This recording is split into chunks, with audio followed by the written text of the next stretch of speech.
Look at this pool of water. Calming, right? How does it start? It's all right. It's okay. Right. Well, you can tell. We cut to a close-up of a man.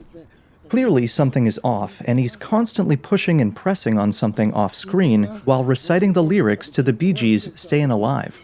And we realize with this pan-down that this man is performing CPR on a girl who is drowned by a swimming pool. In just this one camera movement, we get the entire context of what's happening. And now that we're with him, we want the girl to regain consciousness as much as he does. Staying alive.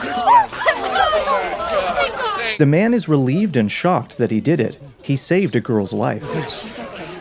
So from this point on, what would you expect to happen next? Maybe the mother thanks the man after hugging her daughter. The paramedics could arrive at the scene and take over. Or we find out that the man is related to the girl, or just a passerby. But no. There, the handcuffs.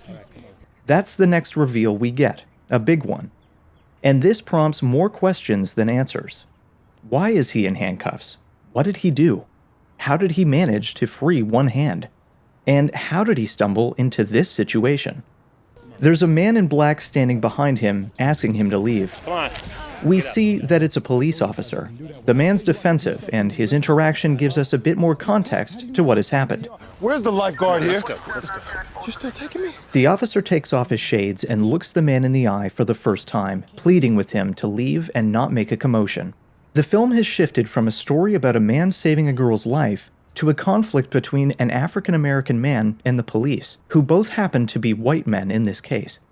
In the end, the man considers the repercussions and gives in to the police. Let's go. Wait, you're taking him away? The bystanders still get involved, but the man reassures them that it's fine, while the officer just wants to leave as soon as possible, embarrassed to be taking him away. The tone shifts to a lighter mood as we see the man still giving advice while he's walking away, and this happening. I'm gonna be in and out. This is bullshit. Hey, keep her on her side. We hear some of the bystanders asking the same questions as we are. Unbelievable. It's interesting to see the little touches of comedy in a somewhat serious event, not making the film such a downer. The man gives one more medical tip, and before we know it, I'm a doctor. we get this. Oh, you're a doctor? Yeah. We feel the same way the man does. Speechless. Can't even be a good guy for 5 seconds. You want to take me right now? The officers come up to the police car, and we see the dynamics change once more. That's a set-in stain. That's not coming out. I'm gonna need You reimbursement did for that that. to yourself. Come on. I Get in the tackled- The car. officer knows that he is now in control and isn't pleading with the man anymore. The man knows this and is fed up with him. At this point, we start to get a full picture of what is happening. This is a story about discrimination. The man waves back at someone at the pool, first without much care, then with a look like this.